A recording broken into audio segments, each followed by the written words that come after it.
the opposite of addiction is not sobriety, it's connection. And so even in our circles, like when guys are working with us, we have a community, we do group coaching. There's a very strong communal element because we know guys need to form relationships with other guys on this journey to actually move to that place of freedom.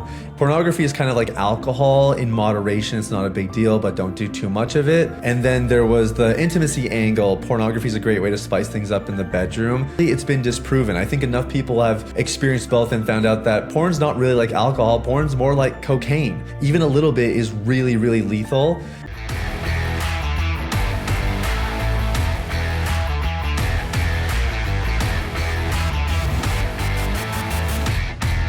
Sathiya, what's up, man? So good to have you back on the podcast. Great to be here, man. Can't wait to do this again. Fortunately and unfortunately, you still have a job.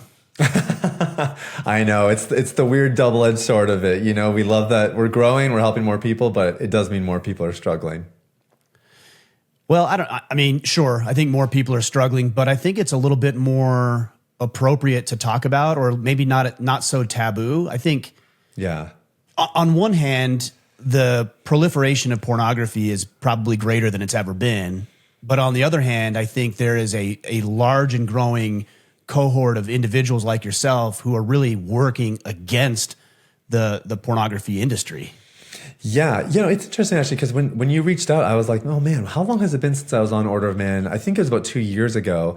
And even in just 2 years, the narrative has changed a lot. A lot more people talking about it. You know, we have mutual friends in the Mind Pump guys.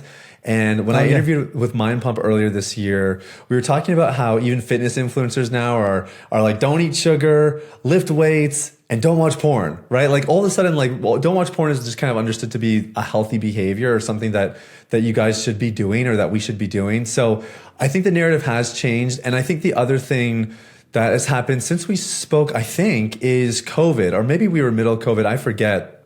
But we're still— I can't remember it offhand. Yeah, we're still having people that come to us that are like, man, I was doing okay, COVID happened, and I still have not been able to really get back on track since.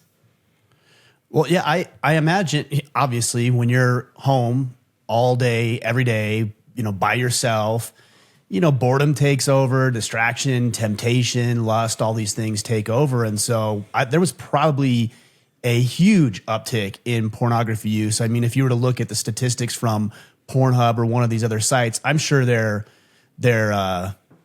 amount of visitors just skyrocketed during that time. Oh yeah, not just that. Pornhub actually, they took it a step further. So they gave away their premium subscription for free because it was like, hey, we know you're on hard times and finances are tight and whatever. But meanwhile, they were making all that money back in ad revenue because traffic had gone up so much. And post-pandemic, the numbers have like lowered, but they didn't go back to where they were before. So the overall baseline is higher. So some people are, you know, all about their business again, but you have a bunch of people who formed a lot of bad habits during the pandemic and they haven't been able to snap out of it. Yeah, I mean, I was looking at it while you were saying that. We talked in November of 2022. So just about almost exactly 2 years ago. Oh, there you go. So when it comes to slipping into these habits, and they are habits, you know, we have positive habits and we have bad habits. And obviously, I think most men would agree that viewing pornography is a bad habit. To the degree they're willing to address it is varying, but I think most people would agree with that. What can a man do who has slipped into some of these bad habits? So I think what you just said is actually really valuable, which is that a lot of guys have this habit. A lot of guys maybe slipped into bad habits during the pandemic and are struggling with pornography. So the first thing is to understand you're not alone. That's one of the biggest lies that guys believe when they're struggling, right? Is I'm the only one. Nobody else has gone through this. The reality is millions are struggling. And I think this is the first step, is to just break the silence. Like don't do this alone. I know this is something you talk about a lot. You have your Iron Council. I mean, there's so many ways that people can break out of it. From an addiction perspective, shame is a huge driver of addiction. And the main message of shame is to hide, right? Stay hidden. Don't let anybody see you. You don't want to be found out. And so I think that's a really good first step for guys to do, is just to start talking about it. Whether they're talking about it in communities where there's trust, maybe they have to go elsewhere because there's nobody in their close network that they can actually trust. That doesn't really matter, but you got to start talking about it. You got to get it out in the open and bring a light to the dark places. Otherwise, the shame will continue and so will the addiction. Do you think though that there's a use for shame and guilt? Because we wouldn't have those emotions as human beings if they weren't designed to serve us in some capacity. So I can see that shame might drive you to be quiet about it and not disclose these things. But also I think shame can, if used correctly, be a powerful source of motivating change in your life. Yeah. I would make a slight distinction there. I would say there's a place for guilt. So guilt is I've done something bad. Shame is I am bad. So shame is like there's something fundamentally wrong with me. And I don't think there's a place for that actually serves a healthy purpose. Whereas guilt is necessary. If we didn't have guilt, we would all be murderers and adulterers and we wouldn't feel anything about it. So guilt is the thing that tells us we crossed the line. And I think that can really keep us back on track. I think that's honestly God-given to be able to experience guilt. I personally believe that shame is really not that valuable. I do think if you didn't feel any shame, there'd be almost something wrong with you. Like it is something we all experience as humans. But as far as actually eliciting positive change in your life, I think guilt can serve a place. I think generally our goal is to become shameless about it though. That's a good distinction. I think sometimes we use those words interchangeably. And I'm glad you made that distinction because I would agree with that. But you do see these people, and you've even said it, I've said it, that person has no shame. Yeah. Meaning right. they have no, I guess the way I would describe it is no awareness of how they're showing up, of cultural norms, of respectful boundaries towards other people. Yeah. And that's almost psychopathic to me. Yeah, I agree. Yeah, like that's what I was saying. I think if we're actually shameless, if we actually don't experience it, there's probably something a little bit wrong with us. But the word I would use in those contexts is actually self-awareness. That's our first pillar of recovery, by the way, is building self-awareness. I think it's when people lack that awareness at a social level and an individual level, that's when they're the psychopath or they're the weirdo. But I think shame generally, when shame is actually at play, it's telling you to hide because if we talk about this like the shame, fear, control cycle. So shame tells you, hey, you might be found out. Don't get found out. So you're afraid of getting caught. And that forces you to control the situation. You put on a facade, you clear your browser history, you do something to control the situation so that you don't get found out. And I think that shame cycle, I don't think there's any place for that. And I don't think anyone's any better for having that in their lives. The way you're describing it almost makes it sound as if, and I don't necessarily think this is the way, I don't think you're even saying it this way, but there's got to be a distinction between our motives for improving behavior. So if your pure motive is what you're saying, to delete browser history and to hide and these sorts of things, your motive might not be improved behavior. Your motive is just, I know that it's bad and it's wrong and I shouldn't do it. Mm-hmm. Not, I want to change and I want to improve and I want to be a better man. Yeah. And I think that is the distinction between whether you're operating out of shame and letting shame rule the day or whether you're actually trying to combat it. Because I think if you let shame rule the day, you just do everything to hide. It's all preserving and it's kind of survival mode.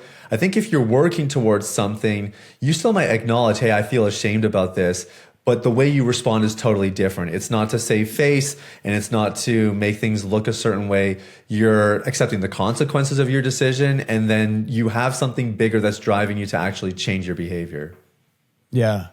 Do you feel like the narrative generally has changed too? Because I think if we were to have this discussion 5 years ago, there would be a larger contingent of people, men in particular, and maybe we can talk about that, the amount of men that watch pornography versus women. But I'm assuming it's greater with men, of course. Yeah, the ratio is about 2 to 1. Is that what it is? Okay, yeah, I figured. I think, as I said a minute ago, if we were to look at this 5 years ago, I think there'd be a larger amount of people who would say, pornography is not all that bad if you do it healthy, if you're watching it with your partner, or you're not letting it rule your life and there's some, entertainment or something behind it. Like, it seems like that would have been more prevalent than probably it is today. Am I right in that thinking? Oh, 100%. Yeah, I think it was either pornography is kind of like alcohol in moderation. It's not a big deal, but don't do too much of it.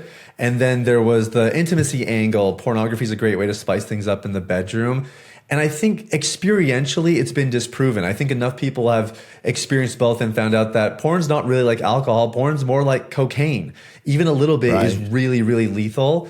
And I think on the intimacy side of it, there's actually a lot of research now that has followed couples for longer periods of time and shown, sure, within maybe a couple of weeks, you can say that watching pornography spices things up in the bedroom. But over longer periods of time, those couples all report lower rates of marital satisfaction or relational satisfaction and sexual satisfaction. So I think we just needed a little bit more time on our side for people to realize how devastating it actually is. Well, you said something interesting, and I think we ought to define these couple of terms as well, because we said spice things up, and then almost interchangeably we said intimacy, and I don't think those two are synonymous. I don't think there's anything wrong with either of them. By the way, yes, you can bring spice into the life into your sex life, but that doesn't automatically equate to intimacy. No, definitely not. Okay, especially in this conversation, because if you think about what pornography conveys, it conveys that intimacy is basically just getting your sexual desires and fantasies met. It's all about you, and it's mostly physical. In fact, I would say pornography portrays that it's purely physical, which we know isn't true. I think real intimacy, even in the bedroom, we all know, anyone who's been married long enough or has been in a sexual relationship long enough knows that real intimacy doesn't actually start in the bedroom. It starts outside. It started 3 days ago when your wife was having a tough day, and instead of trying to give her a solution, you were just there and you listened to her. Like it starts way before that. And I think people miss that, but I would say especially our client base, when we're serving people who are struggling with pornography addiction, this is an area, that's why self-awareness is where we have to start, because there's actually such a reduced capacity for empathy and some of those other things that really drive intimacy that, they're clueless. They're kind of clueless, like, oh, I didn't know I needed this to have good intimacy in the bedroom and in my marriage. I just assumed that, sex is physical. That's what I've been taught. I think the common knowledge is for nowadays, based on your work and everybody else who's in this field trying to, rally against the pornography industry, is that it rewires the brain and it makes you, as you said earlier, less empathetic, less caring, less understanding. I think we all would agree with that, but I'm actually curious why that's the case. Obviously, you're objectifying a woman, so there's that. And then she becomes, I think Matt Walsh calls it, a human masturbatory tool. Which is a perfect description of it. Yeah. But why does it make you less? How does that happen? If you're in let's say a 10-year committed relationship, how is it that pornography is going to make you less empathetic or less able to connect with your partner? Yeah, it's a great question. So I'm going to try not to geek out too hard on this, but I was a university researcher, so I love digging into the neuroscience of this a little bit. I'll keep you in check if I need to. Yeah. Keep me in place here. So there's 4 major things that happen to the brain when you watch pornography. The first is a reduced stress response. So literally your capacity for stress is actually reduced when you're watching pornography. And it kind of makes sense if you think about it. You're chasing immediate gratification, instant rewards. Stress requires a lot of resilience and long-term play. We can kind of see that. The second thing actually plays into what you were just describing, which is it reduces your prefrontal cortex activity. So the prefrontal cortex is where you make good decisions, executive decision maker. It also is where you house a lot of your capacity for meaningful connection and relationships. And literally they can show that in the brain, you have less circulation to this part of your brain. And so you don't have the same capacity or function to relate to people human to human. They become a lot more object to object. In fact, there's some surveys or some studies that showed people who even masturbate chronically, when you engage in this kind of compulsive sexual behavior, the same part of your brain that is used when you're using a tool is the part that's active when you're engaging in these activities. So the idea is that the person on the screen or the act of masturbation is like a tool for your brain, but there's no personal connection. There's no kind of human experience. It's very transactional. Very much so. Yeah. And really it makes us no different than the animals, right? Like that's kind of how they relate and transact.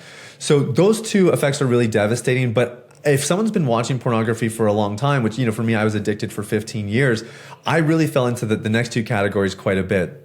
So the third effect is desensitization. And desensitization is exactly what it sounds like. It's that you build up this tolerance, and the things that used to give you that rush and that release no longer cut it. So you either need to watch more intensity or something new. And this is why somebody can start off, for me, I started off like downloading stuff on Kazaa and LimeWire. I don't know if you ever got into any of those services, Ryan. No. These were like, you could download, files that somebody would just throw up on the internet. And that's how I started to access pornography. But it was relatively vanilla. But as time went on, I started to watch more hardcore stuff. And thankfully, I would say I got out of it before it spiraled into anything else. But we've worked with our share of clients who have started to watch, they watch gay porn, even though they're not gay, but it's the novelty of it. Or, there's animal porn, there's all kinds of obscurity on there, and it'd be easy to judge and be like, well, who would ever do that? But honestly, everyday people do that because their brains are getting so desensitized that it's causing them to seek these things out just to get the same hit that they had when they first started watching. And then the fourth thing is interesting, if I can say one thing on that, is please. I've actually heard that. I don't know, obviously, to the degree that you do, but I have heard that there are men who would consider themselves homosexuals who will actually, I wouldn't say fault necessarily, but credit pornography use as a factor behind their sexual attraction. Yeah, 100%. And it's literally exactly this dynamic. It's that they experience desensitization and they start to look for something new, something different. They find gay porn and then they experience arousal from it, because all pornography has an arousing component, and it doesn't necessarily say anything about your orientation. But if you don't know that and you say, well, I found this way more interesting than all that vanilla porn I used to watch, maybe I am gay. Like you start to go down this path and start to kind of draw some conclusions or try to reconcile why this is arousing for you and something else that should be normal and heterosexual isn't. So it is a common experience, and it's not just with, same-sex attraction and being gay. It's actually with all kinds of things. The porn that we watch can cause us to draw a lot of conclusions about ourselves that play into the shame thing we were talking about earlier. The fourth thing what might that be? I know I want to get to that fourth thing, but what might a conclusion that you would draw be by viewing different types of pornography? So I think the more obscure we get, like the easier it is to depict this. But I'll give a one that's a little bit more. Honestly, it's pretty mainstream this day. This is dominant pornography. So the idea is there's a little bit more violence and a little bit more aggression that's exerted. And I would say the same thing can happen here. So if you listen to someone like Billie Eilish's story, right? So she's a girl, different side of the experience. But she talked about how when she started to have sexual relationships, she naturally started to do things that she was watching in the pornography she saw when she was a kid. For her, pornography was sex ed, like it is for most of us. And she didn't realize that it was S&M content. She just assumed that was normal pornography, because that's kind of what mainstream has become today, to be honest. But the point is, she started to have normal sexual experiences, what she thought were normal. And then afterwards, she was wondering, like, why do I feel so disgusted with myself? Like, I thought sex was supposed to be good and da-da-da-da. And then as she started to get more informed, she realized, oh, those are actually not normal sexual experiences. They're just reflective of what I saw in pornography, which is what I thought was normal. And so with dominant stuff, you get a lot of guys trying to do certain things or thinking that certain things are normal in the bedroom when they're not. It's just that they're normal to them because it's become so mainstream in the pornography that they view. I've even heard women who will say, if they're intimate with somebody, they know if that person watches porn or not. I believe just that. by the way they perform in the bedroom. Yeah, I believe it. Well, women especially can kind of feel, because we know like sex is not just a physical experience, it's spiritual and it's emotional. And I think women can really feel that difference when they're engaged for the intent of, making love, as it were, or connection and intimacy, versus when this is a physical transaction and they're trying to just act out something that they've seen in pornography. And I'll raise my hand to this, because when I started to have sex in my marriage, I really, like, my only experiences with sex prior were like I fooled around with a couple of girls and I had just watched years and years of pornography. So I came in with a lot of those mindsets as well. And our sex life over the years has gone a lot better because I have slowly unlearned some of those things and started to really learn how to connect with my wife beyond just the physical interaction. But porn had totally warped my brain and I really had to unwire a lot of that stuff. So, not to get too personal, and you can answer this or not, were there conversations that she had about what she liked and what she didn't like, or what she appreciated about the way you guys were intimate? Like, how did you begin to unspool that without any, and I'm not saying you didn't have feedback. I'm asking if you did from her. Yeah. So we both took time to have those conversations. I think we were feeling some of those things initially, but it was probably about a year and a half that we finally had a conversation where we were talking about, like, do you enjoy this? And like, what has sex even just been like for you? And that was really eye-opening. And my wife kind of told me, you know, like, sometimes it feels like you're really present and it feels like this is really helping our connection. And sometimes it does feel like there's something disjointed about it.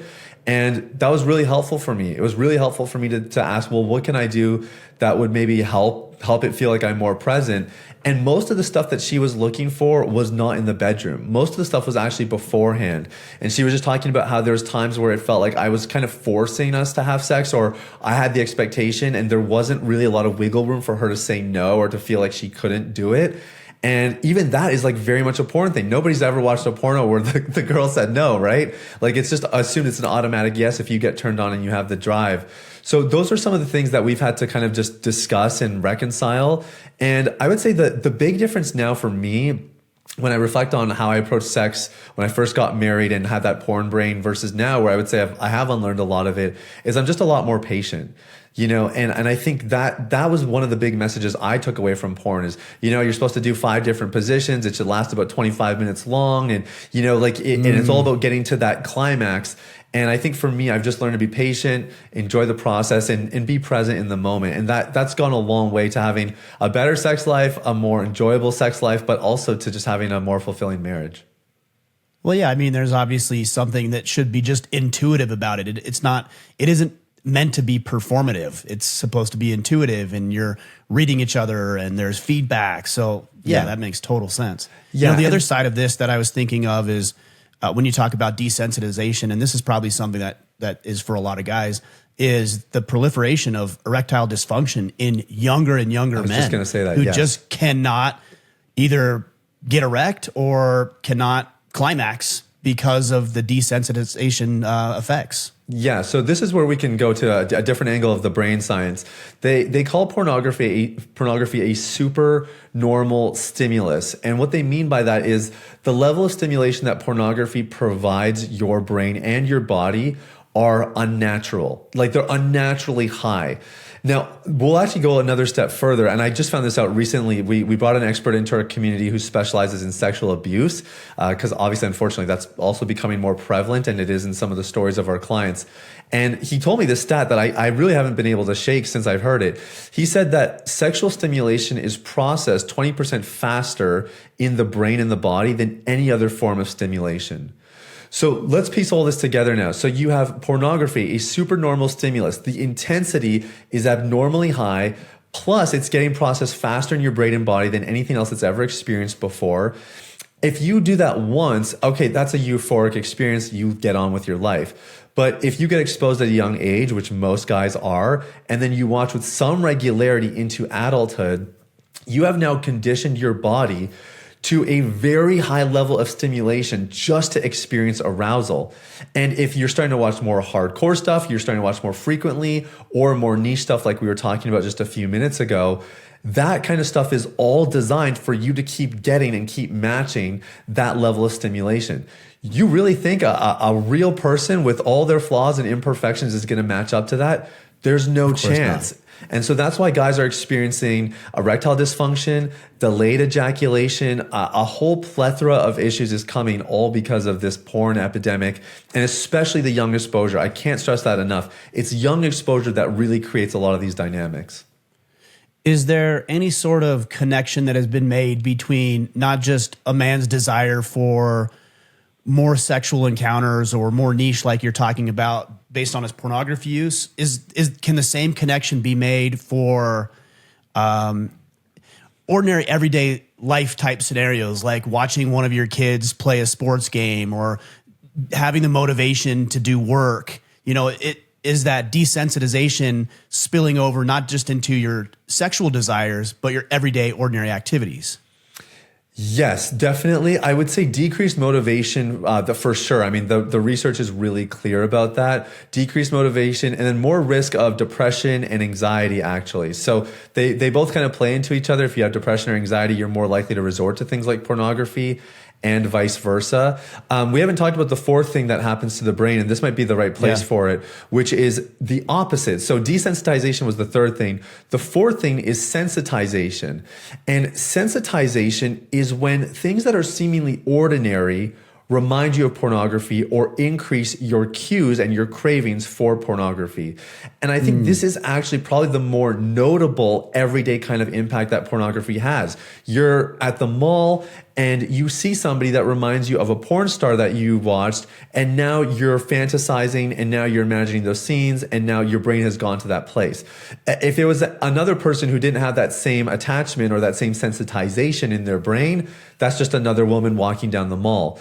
But because of the way your brain's been programmed by what you've watched, you have that sensitization, and now things that are just normal everyday things are actually triggers for you. They're points for you to get tempted and to have a slip or have a relapse.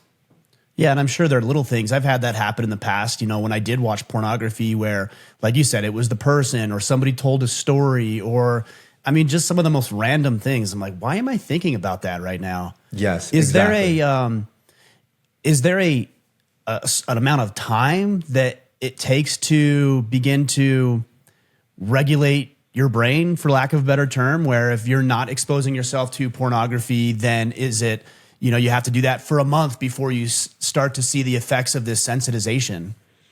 Yeah, it's going to be different from one person to the next. Like for me personally, I would say the four things I just listed, most of them are basically gone. It's been, I think the last time I watched pornography was February 2016.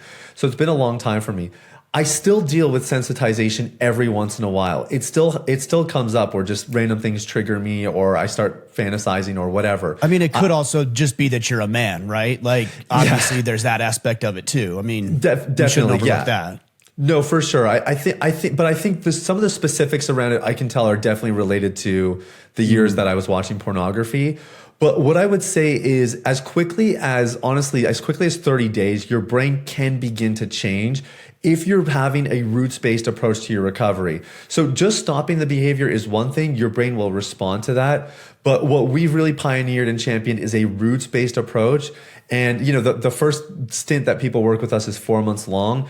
In 4 months, people's brains can be in a radically different state if they're really having a roots-based approach. So it doesn't have to be years for your brain to rewire and for you to really step into that healing. It can happen pretty quickly. And to me, that's like one of the greatest discoveries of neuroscience in the last 30 years is that your brain can change. Even if you're 75 years old and you've been watching pornography for 6 decades, your brain can still change and you can still reverse the effects.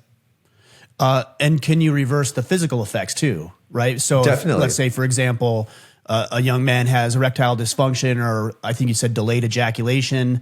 Do those things start to regulate with avoidance of pornography?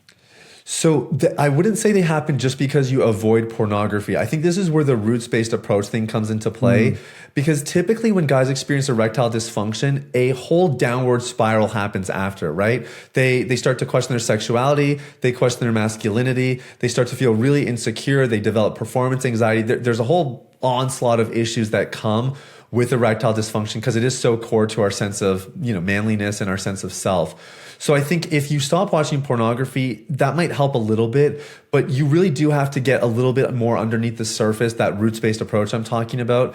That's what's going to ensure that not only does, your body respond normally, but you're also relating to people on a more healthy level and having, regular sexual experiences. So it absolutely can be done. My lead coach is a great example of this. He had what's called porn-induced erectile dysfunction. So this is actually like a clinical thing. And after he quit pornography, he still dealt with some erectile dysfunction. It wasn't until he healed some of the deeper parts, that's when he started to have a much healthier sex life in his marriage, and his body was starting to perform more regularly. Yeah, no, that makes sense. I'm actually really curious about this roots-based approach because if I remember correctly, and please tell me if I'm wrong, things that we would generally think of, like keeping track of the streaks, for example, is something that you're not an advocate for, I don't think. No. So, yeah, explain that, and then let's get into that roots-based system. Yeah, so I'll set this up. This is actually perfect. So there's a difference between sobriety and freedom. Sobriety is I don't do the thing anymore. It's behaviorally focused, and it's typically what drives people to count streaks. The problem with a sobriety approach is that you can manipulate behavior. It doesn't really mean you're changing as a person. And I think we all fundamentally know that if you really want to change something as dramatic as a porn addiction and you don't want to be that person anymore, you can't just slap on an internet filter and expect that to do all the work for you. In fact, a lot of these quick fixes are really just reinforcing what pornography tells you, which is that you can get results right away. And that's not true in life. Generally, you have to do the work for it. So when we work with our clients, the first thing we establish is we're not after sobriety and we're not interested in your streaks. We want to pursue freedom. And freedom, that's the term we use to describe a more inner focused approach where we're trying to get underneath the surface. We're trying to change the heart of the individual, knowing that if we change the heart of the individual, eventually the behaviors will follow suit. And it doesn't mean that we don't track anything at all. It's just that instead of counting streaks, we track trends. So I'll give you a really good example of this. This is when we were just first starting to discover this concept. We were just sort of playing around with it. And we had our clients start to just track how many relapses do you have per month? Instead of going, how long can you go without watching porn? Let's just track how many slips you have per month while you go through our system. So we had a client, and the first month that he worked with us, he had 23 slips. So that's not good. That's a lot. Just every day, essentially. Yes. Yeah. And if we were trying to pursue the sobriety thing and we were counting streaks, by all accounts, this guy was a failure. But we just said, hey, just trust the process, keep working with us. Month number 2, 18 slips. So if we track trends, we can find a little bit of hope that things are going in the right direction. They went from 23 to 18. It's not perfect, but it's moving the right way. Month number 3, 8. So now we can see, okay, this is not just fluff. Things are actually moving in the right direction. Month number 4, 5 slips. By month 6, he's at 0, and that was a couple years ago. To this day, he still hasn't looked back. So this is what I'm talking about when I say when you approach freedom, you still pay attention to something, but you track trends instead of counting streaks. And this inner focus is what leads us into the roots-based approach. So the whole premise, and I talked about this in the previous episode, so I won't be too redundant here, but if you had a weed that you were trying to get out of your lawn, you could run it over with a lawnmower and it would be clean for a couple days, but as long as the roots are there, it's going to come back. When we talk about a roots-based approach to recovery, what we're talking about is getting underneath the surface and trying to identify the roots that are actually contributing to the porn addiction. And this is where people get really shocked because it turns out that most root issues for your typical man are not sexual in nature. Like we often reduce this conversation to, I just need to be more disciplined. I just need to control my sexual desires. I need to man up. But it turns out that most root issues fall into one of 3 categories: the eyes, the mind, or the heart. And what I specifically mean by the eyes is self-awareness. What I mean by the heart, we can dive into more of these if you want, is changing your history, trauma recovery, all that kind of stuff. And then when I'm talking about the mind, I'm talking really about shifting your identity, separating that self from, like, we don't believe in like the once an addict, always an addict kind of stuff.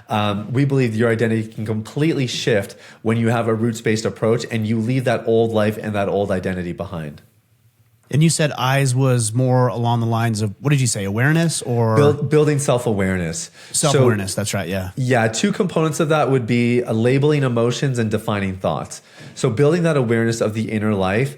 I guarantee you, if anybody who's listening, if I was to ask you about one of your recent slips or relapses, if we went far back enough, there would be some sort of negative emotion, some sort of uncomfortable feeling you had, and there were probably some thoughts that were circulating that were negative towards yourself, negative towards the world. There was something going on at an inner level, but because you didn't have any awareness of it, you couldn't catch it and nip it in the bud before it developed and blossomed into a relapse. So the whole premise of self-awareness is you're just trying to get upstream and catch things quickly before they develop and you become caught between a rock and a hard place praying, God, bail me out and save me from this difficult moment. We're trying to avoid those moments as much as possible. Well, I like that you're talking about the eyes, the mind, and the heart, because one of the things that I wrote down just right before you started to get into that is I just wrote the word trauma, because what I've seen so many people do is they just blame every toxic or negative behavior on some trauma, whether it was recognized or not. And I'm not discounting the fact that maybe sexual abuse, which it certainly is traumatic, could lead to what we're talking about. But not everything is because of trauma. You know, when I was drinking so heavily, it wasn't because it was traumatic. It was because I like to get drunk and that's it. Like it feels good and I can check out from what's going on throughout the day. So it's not traumatic. It's one of these. It's the self-awareness or the mind. And so I'm glad it's a little bit more robust because everybody seems to just say, well, you just have to figure out what that trauma was. Maybe there wasn't trauma. Yeah, it's one of my least favorite things about the messaging around trauma is just that people have actually used it as another excuse to be a victim and they blame their trauma instead of really taking responsibility for their issues. I don't want to discount trauma either because I would say it's an important part of the process that we go through is we do want to explore. And I'll give my own story as a bit of an example.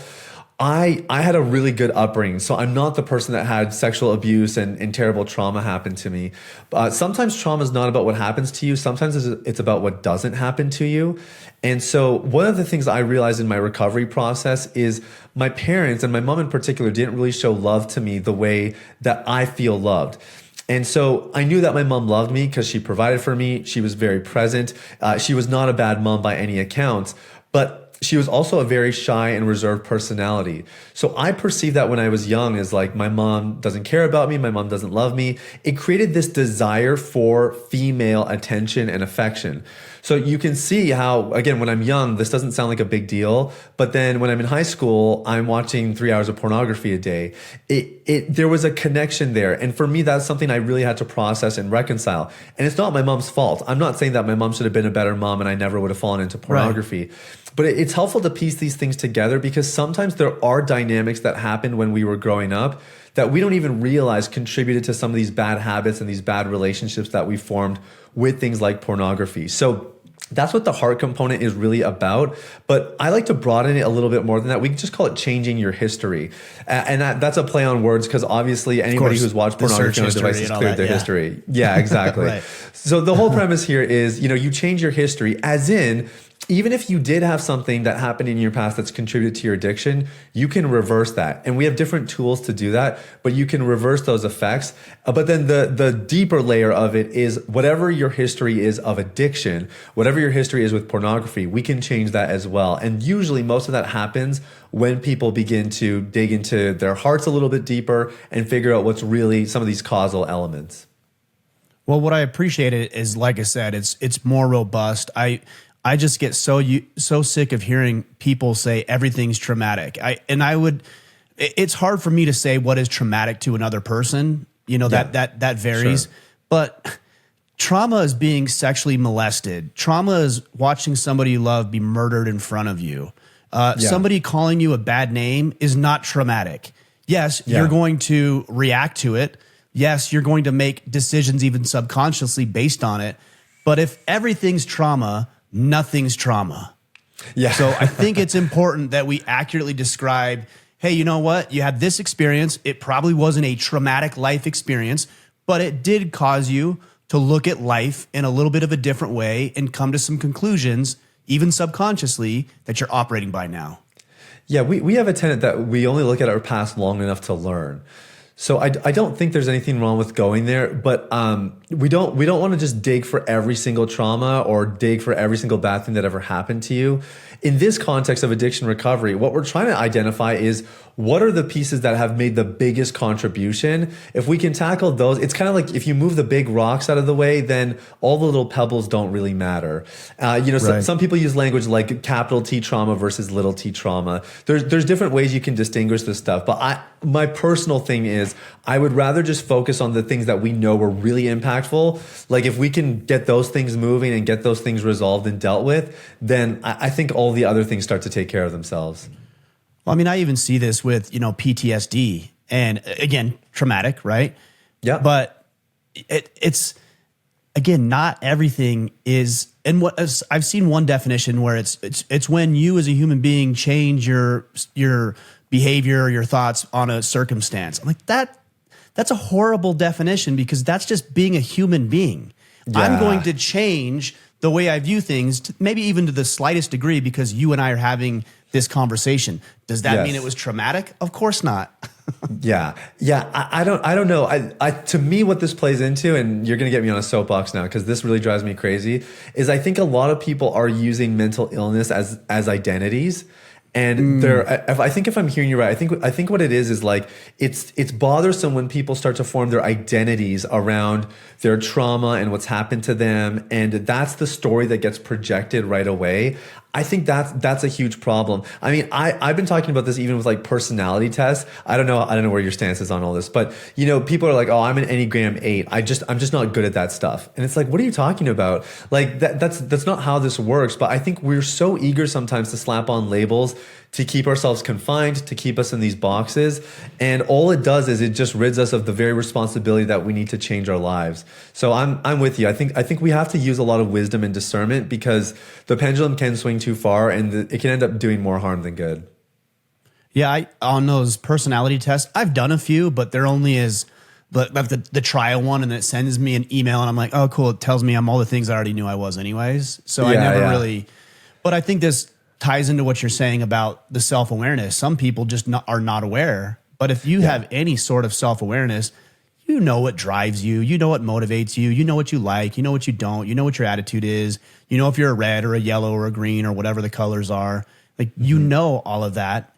And it's good to know, as long as you don't, to your point, make it your identity. I hear people will say things like, well, I'm just bad at names.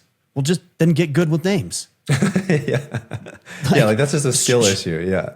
Right. I mean, certain people probably have the aptitude for being able to remember names better than other people, but you're a human being capable of developing new skills and ideas. Just get better at it. So I'm with you. We're not falling into this victimhood trap. And I think part of that too comes from society today that rewards you and almost makes it seem as if you're virtuous just because you're a victim. When I don't think it's virtuous. I think it's horrible. Don't get me wrong. Yeah. But it's not virtuous to be a victim. It's virtuous to overcome being a victim. 100%. Yeah. It feels like we have a lot of incomplete stories, right? It's like the participant medal. Like, it's the whole same kind of culture. It's like our whole concept of reward and victory and winning and all that kind of stuff has been very, very diluted. And I think it's making a lot of men powerless and irresponsible. Now, I know your audience is not like that. Obviously, if you listen to a show like this, you're about taking ownership, you're about taking control and gain responsibility for your life. I think that the thing that guys in this category need to be a lot more reticent of is making sure that they're taking responsibility for the right things. That's one thing that we sometimes talk about in our community is there's kind of this fake responsibility or false responsibility where guys either take on too much, they become responsible for other people and their well-being, and they get really concerned about what other people think. They try to control those situations, or they just take responsibility for things that aren't their business. I think drawing those lines really clearly that's really the epitome of a man who's taking control of his life, is when you've clearly defined what it is that you're responsible for and you're taking full responsibility for it. And in the addiction recovery process, I mean, this is step one, right? Like, this is identifying, okay, I have a problem. Okay, I understand that my problem has caused issues with me and with other people, but I'm going to own it and I'm going to do something about the parts that I can change. And for married guys, I'll just comment on this really quickly, because married guys can sometimes have it really difficult with pornography addiction because their wives are hurt. Their wives are betrayed. Their wives feel like you went to something else other than me in an area where you should only need me. And a lot of guys end up with kind of this like, oh, I need to fix my wife too. I need to fix my marriage. I need to fix my wife. And I need to, get my addiction sorted out. It's just not really true. We really try to get guys focused on their recovery. If their wives aren't going to do their own work or willing to kind of get some help for the stuff they're going through, that's their wife's decision. It's not something you can control. And again, it's just an example of, in this context, drawing clear lines on what you're responsible for and where you're really going to take ownership really, really goes a long way. Yeah.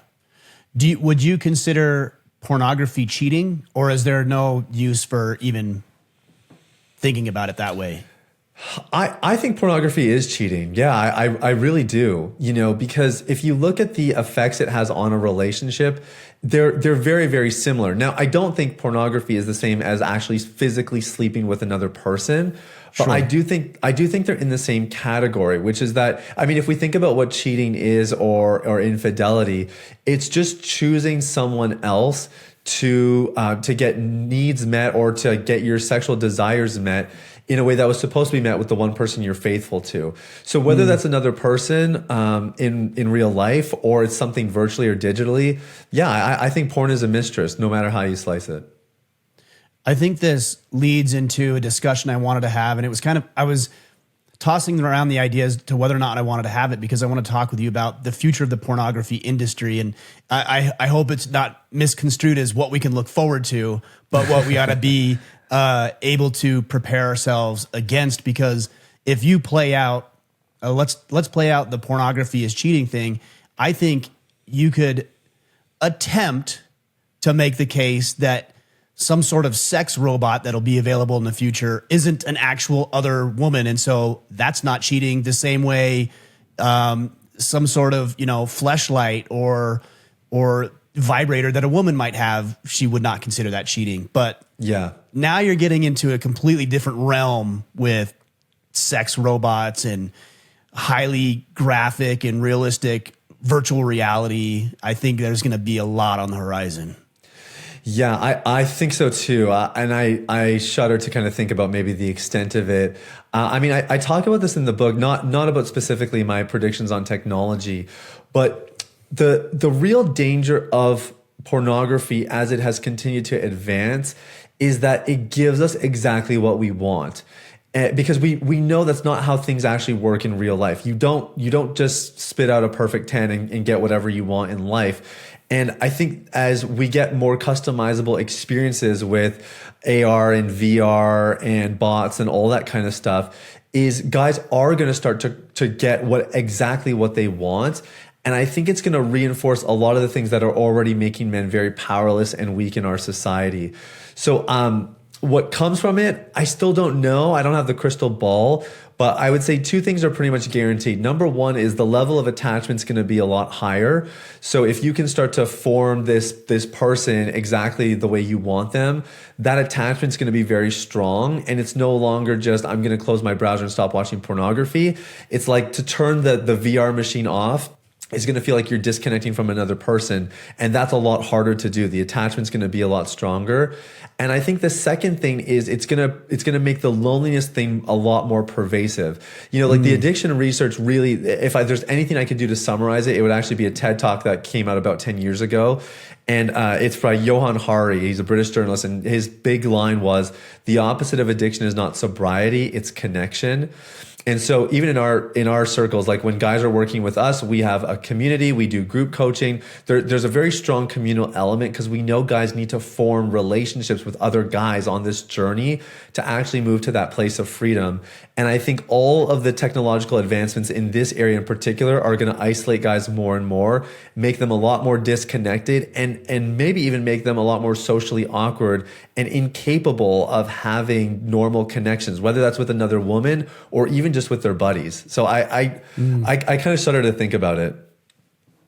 Yeah, I think it's going to be tough, and I think it's something that we as men are going to have to be vigilant against. Otherwise, these types of things will creep in easily and will justify and rationalize and make excuses as to why it's okay. But that loneliness thing is a great thing to consider because you might be having your sexual needs met, but that's never going to replace the companionship of a woman or the way that she actually feels physically or what it feels like to be around her or what it might feel like when you have a woman with you who supports you and edifies you and uplifts you. Those things cannot be replaced, and you'll be able to get off, no problem, but you're not going to be connected and well-grounded. No, definitely not. And I do think that this is where this whole conversation really takes like a broader perspective. Because one of the things that I've realized in the last little bit, and part of this is in becoming a father, which I know is something maybe we'll get into a little bit here. But one of the things I realized is my work the last 6 years that I've been helping guys quit is it's not actually about helping guys quit pornography. We start to just look at stories of our clients after they finish working with us. And what we realize is they're becoming better husbands, they're becoming better fathers, they're changing sometimes their lineages because they're quitting pornography. They're being better coworkers, they're more productive at work, they're more active in their communities because they have nothing to hide. Like literally what I realize is the world is becoming a better place. So we've coined this phrase, change the man, change the world. And that's really what drives the work that we're doing. We want to make the world a better place. And I think when it comes to technology, technology is a great tool. And men will have the choice on whether or not technology is something that allows them to make this world a better place, or whether it's something that actually ruins them and corrupts them and ends up making our world a worse place. That choice is on every single man. And I think for guys who are struggling with pornography, there's an urgency right now, because if you stay in this long enough, we all know this eventually goes into something darker, something different, or something that's more technologically advanced, and it only gets harder to quit. Now, I think now is the time to quit more than ever before. Well, so you mentioned this, you're a fairly new father. How old is your son? 13 months. 13 months. So over the past little over a year now, has anything changed with the way that you approach this work, or anything about the way that you view what it is you do now that you have a son, and the consequences of this are a little bit more tangible and real for you now? Yeah, very real. So what I just said, like the whole vision of change the man, change the world, and really dreaming about raising up a community of men who are leaders in society and modeling integrity. That whole vision came to me when my son was born. I actually took a little bit of time off work, and between changing diapers and bottle feeds and all that kind of stuff, I just started to think a little bit more about why I do what I do. And I was looking at him and I was thinking, yeah, this he's going to be exposed to, he's going to have technology way earlier than I did. He's likely going to get exposed to pornography earlier than I did. I'm going to do everything in my power to stop him, but you know, it's everywhere. And I'm not that concerned about him getting exposed. My job is actually to prepare him for exposure. That's my real role, so that he has a healthy response to it. But I think the thing I realized is, because I've quit pornography, number one, I can talk to him about it openly. I can share my story, and there's a happy ending to it. And I can model to him that even if he does get wrapped up in pornography, which I pray to God does not happen, even if it did happen, he has a dad who is modeling what it could look like to break free of it, that it's actually possible.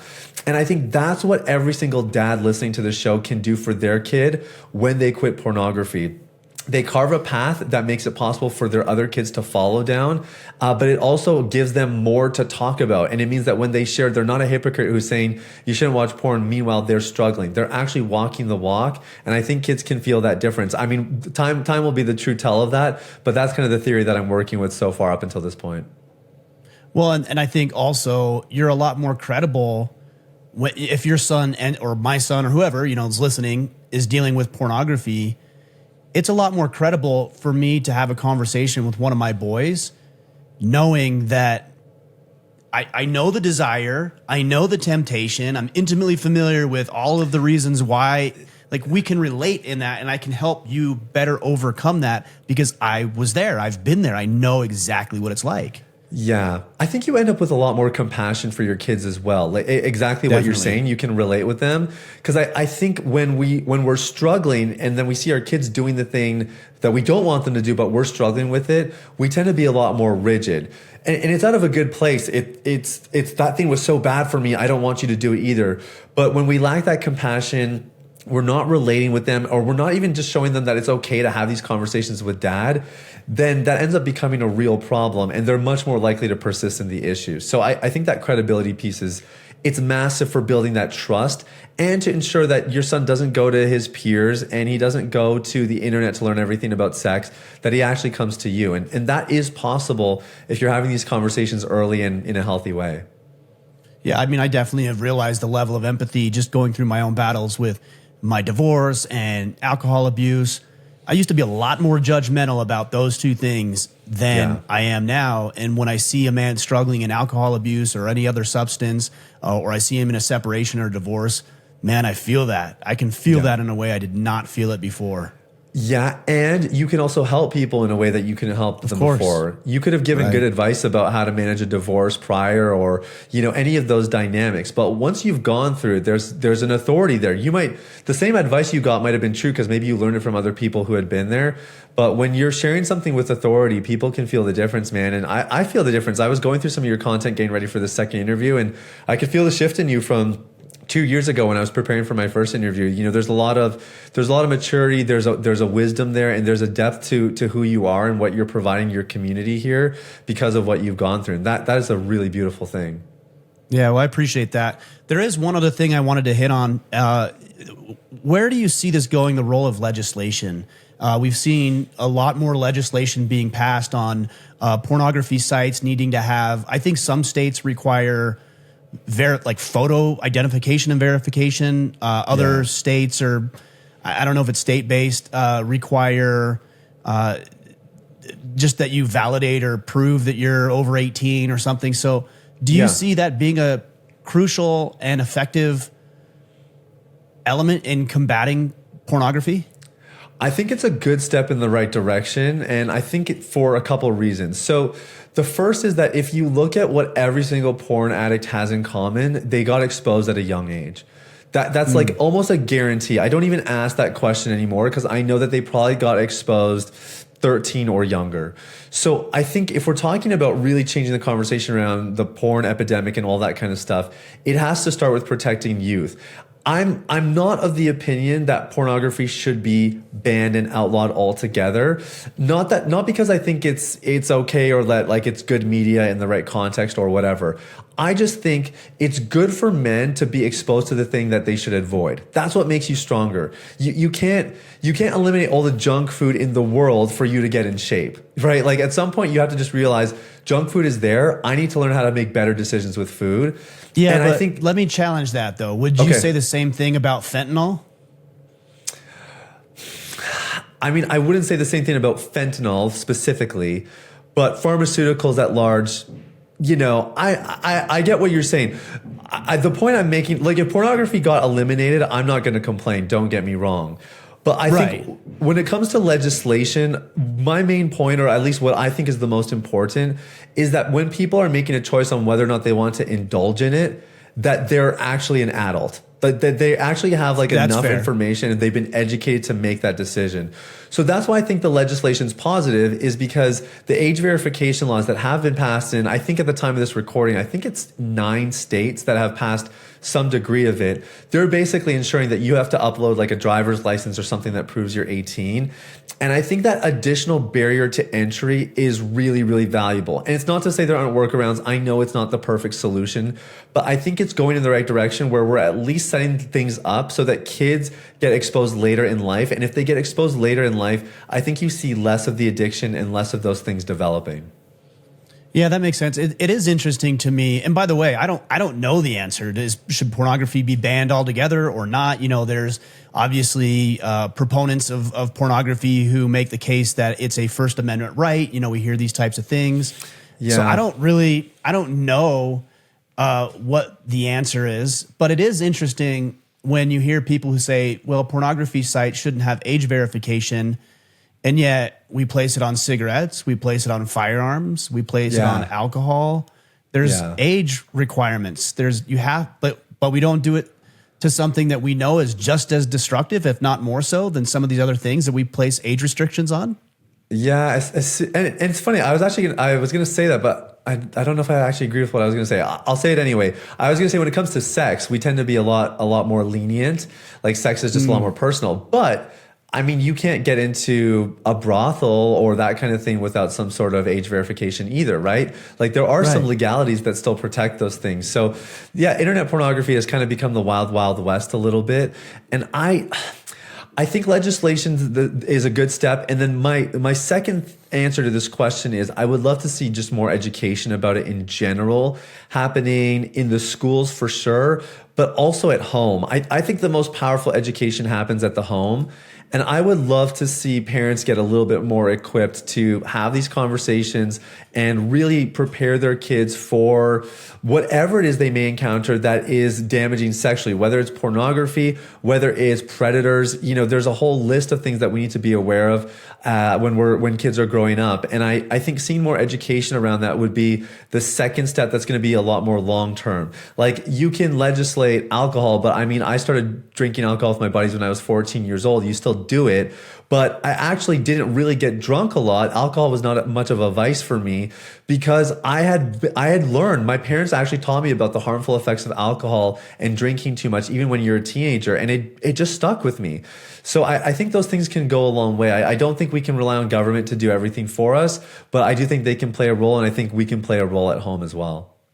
I absolutely agree with that. I don't think I agree with pornography education in the school system. No, I just do not. Okay, I thought that's what you said. I thought you were alluding to that. And school teachers are not qualified to have those types of discussions with our children. They're just not. No, I'm glad you brought that up. Okay. Yeah, I didn't. Yeah, that's not what I meant. I think that the schools can be talking about sex as it's age appropriate and the things that are associated with it. And I think schools should actually be warning kids about pornography and the dangers of it and what you might find online, and teaching them how to respond. That I think should be part of it. But is that what you're saying that you disagree with, or is that? Yeah, I don't know that conversation should be broached at all in the school system. All? Interesting. Teach my kids math. Well, I think, look, we've seen so much happen over the past several years about sexual identity, sexual perversion. You have some teachers believe this, other teachers believe that, indoctrination, grooming, all sorts of problems with allowing boys into girls' bathrooms and boys into girls' sports. And there's this whole perversion that's permeating the school system when it comes to sexuality. And now all of a sudden you're going to ask school teachers to start talking about it. Well, what if they don't mind pornography? What if they're personally engaged in pornography? Teach my kids math, teach them arithmetic, teach them to read, teach them about history. But also, here's the wiggle room. To your point earlier, if a kid has a good home, they have a likelihood of learning those things at home. We just know there's millions and millions of young boys and young girls who just do not have that opportunity at home. So what do you do there? And I get that. I see that.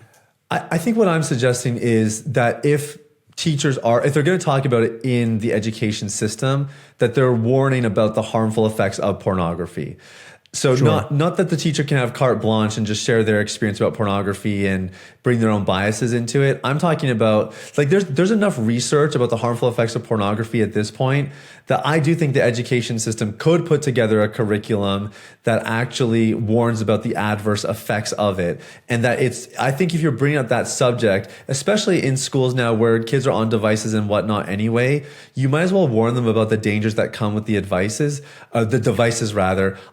I think there's a place for that, but I do agree with you. Like, we know that teachers who disagree with it, they're not going to teach it, or they're going to teach it wrongly. And I think that is where that second layer comes in.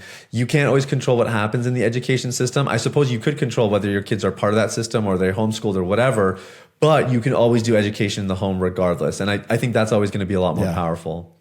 And my children are homeschooled partly for that reason. So I don't blame you one bit. My wife and I talk about it like once a month, what we're going to do with our kids, because we're very torn right now. I live in Canada, where some of these agendas have gone even further than they have in some of the states. So it's a big thing for us to figure out as well. Well, a lot to consider, a lot to think about. Obviously, we're just scratching the surface on this fight and trying to help men overcome some of these things that are not serving them at all in their lives. And so I appreciate you, man. We've had a couple of conversations on the podcast, and we've had several offline.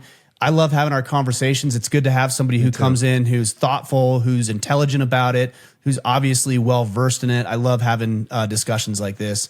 Why don't you tell the guys where they can go to connect more with you, learn more about, you've got that book out, you've got some other programs and courses available. So where do they go for that? Yeah, for sure. I mean, one of the things we're really trying to do is just get as many resources out as possible so people can access them. We have a podcast called The Man Within, over 800 episodes. So if we talked about something today, or we didn't talk about something today that you want to find out more about, you can go to the podcast page, you can search it, and you should be able to find just about anything on there. I do have a book called The Last Relapse, and that's got my whole system for recovery. We've had over 10,000 people go through that system. And so it's tried, tested, and true. And if you are struggling, and maybe you have something on the line, or it's time to quit pornography, then you can book a call with me, my team, and see if Deep Clean and the system we have here is a good fit for you. We'd love to provide all that to your audience and just resource them as much as we can. Awesome. Well, I appreciate the work that you're doing. Thanks for joining me today, brother. Thanks for having me, Ryan.